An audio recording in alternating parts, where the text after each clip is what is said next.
Una pregunta más, sí. Aprovecho el micrófono.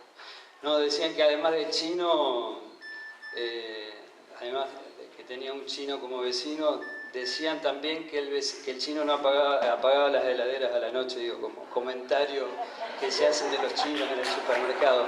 Para que esa se me escapó. Sí. No, es una broma. A ver si estoy a tiempo de ponerla todavía. Una estigmatización más, poner un chino y si le agregamos que desenchufada la heladera a la noche, hacemos el chino completo. Claro, ¿no? Porque además no se olviden que hay temas referidos a la mafia china. Claro. Hay mucho desarrollo cinematográfico de ese tipo de mafia. Sí, lo quería sacar del caso Nisman y quería volver a parte de lo que es el libro, porque digamos el eje de la acusación sobre usted, el eje donde se asienta la difamación que permanentemente viene de los medios hegemónicos, es que usted tenía una postura crítica hacia el gobierno nacional y que de buenas a primeras, digamos por un intercambio de dinero, por ese correo que recibimos todos que decía una suma de $10 millones, cambió esa posición crítica por una posición a favor. Yo, por ser oyente de su programa y por seguirlo, recuerdo que usted en la primera etapa del gobierno, creo que en el gobierno de Kirchner había sido muy crítico de los acuerdos que había establecido Kirchner con el grupo Clarín al extenderle las licencias. Absolutamente. Tuvo una postura muy crítica también en la época de la 125. Así es. No sé si en el acierto o en el error. Claro, también tuvo una postura crítica en lo que fue el conflicto de las pasteras con el Uruguay. Y digamos, todos esos conflictos también, hay que decirlo, fueron debilitando al gobierno nacional, que todos pensaban que luego de la... Bueno, pero todavía hay culpas del gobierno nacional. Claro. Todavía lo que ocurrió con Bosnia era hacer política para adentro con un tema internacional muy doloroso.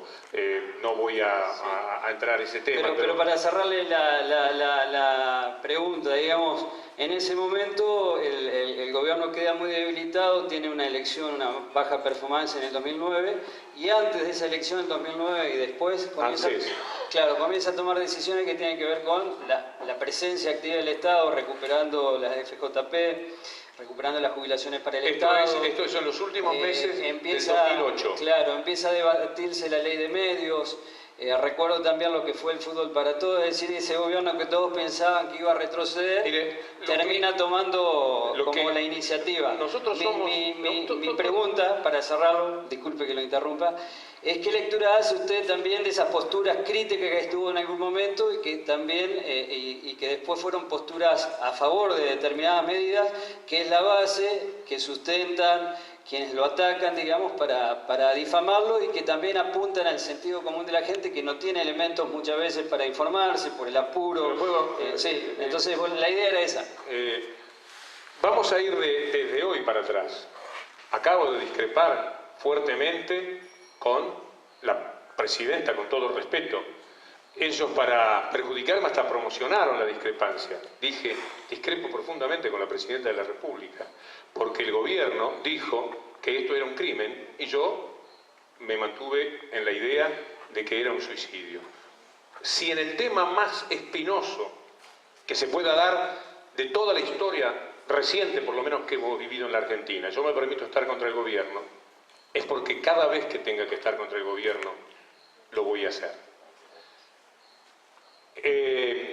Contra la ley antiterrorista, si usted es oyente del programa, me habrá hablado de despotricar muchísimo. Pero ¿qué ocurre con la ley Mire, estoy contra la ley antiterrorista, contra el acuerdo que hicieron con Monsanto, contra la ley de las ART, contra todo esto he actuado en este tiempo, en estos años en los que supuestamente tengo, por supuesto, acuerdos generales y una mirada positiva.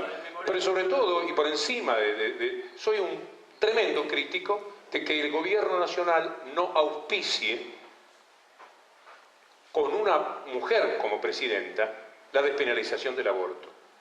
Con lo cual, mis discrepancias pueden ser cotidianas con respecto al gobierno. Lo que sucede es que lo que yo más he trabajado, porque es el origen de mi presencia en estos temas, es el comportamiento de los medios. ¿Yo de dónde vengo? Del fútbol. ¿Qué vi en el fútbol? Un robo tremendo al fútbol, a los espectadores que no lo podían ver, y a los dueños de canales del resto del país. Ellos iban con la patente de corso a un pueblo donde había 2 canales, ponían el fútbol en uno, fundían al otro, se compraban el que habían fundido, ponían el fútbol ahora en ese que era de ellos y fundían al anterior. Y se quedaban con los 2. Por eso tienen 300 canales. De esa época en la que ellos ambientaron toda la locura de las barras bravas, porque ellos fueron los que generaron la extraña pelea de los barras bravas entre ellos. Toda la vida las barras se pelearon, la de Platense con la de Quilmes, pero no entre ellos. ¿Qué ocurrió ahí? Que ellos le daban protección a los dirigentes que tenían como punteros de sus intereses dentro del fútbol. ¿Qué conseguían esos dirigentes? Que ellos pagaran menos de lo que los dirigentes eran sus punteros, de lo que los dirigentes querían cobrar, y que los plazos de los contratos fueran más largos. Esa gente, presidente de River, uno de ellos, recibía protección. Grondona, que era quien les había dado la patente de corso, recibía protección. Y así otros dirigentes. Entonces ellos enfermaron el fútbol hasta en el tema de las barras bravas. Enfermaron al fútbol robando a los clubes. Enfermaron al fútbol permitiendo que los clubes se endeudaran, porque ¿con quién se endeudaban? Con ellos.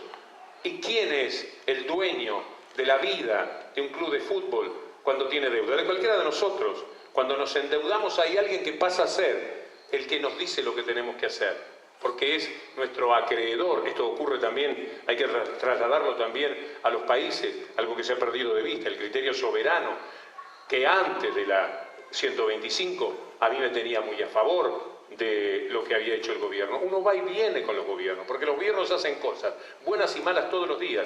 La 125 duró 3 meses, que fue uno de los errores, entre otros, que se le pudieran imputar al gobierno. Fue interminable aquello, y terminó no entendiéndose nada, a tal punto que no se entendió que cuando la habían reformulado a la 125 y podía ser mucho mejor, la gente no lo entendió, no lo quiso y ya no la quería, porque ya se había generado un estado de cosas irreversible.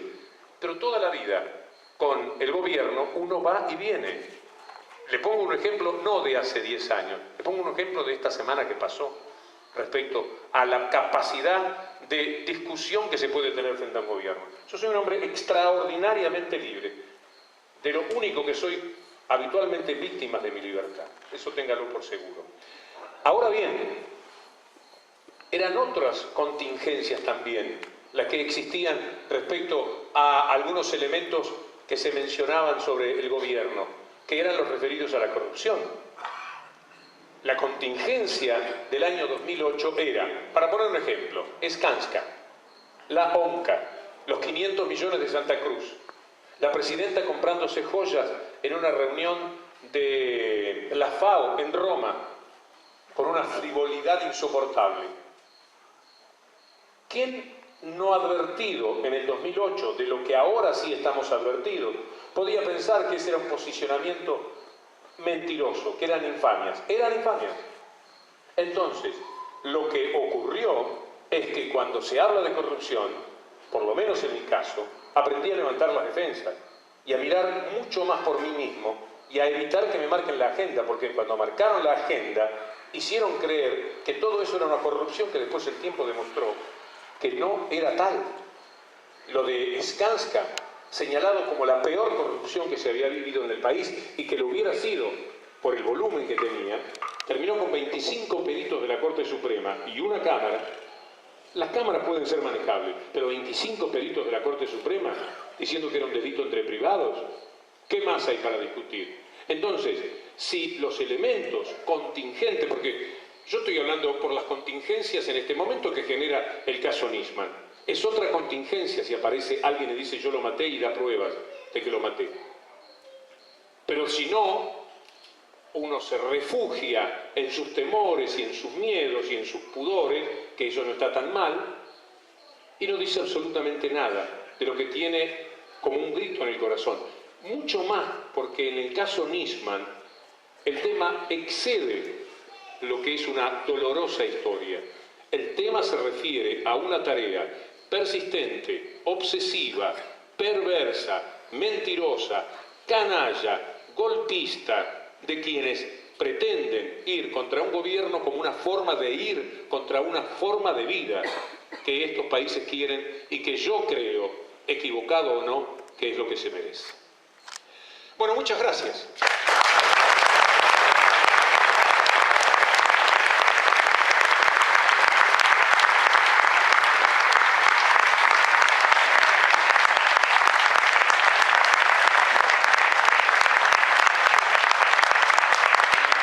Un segundo.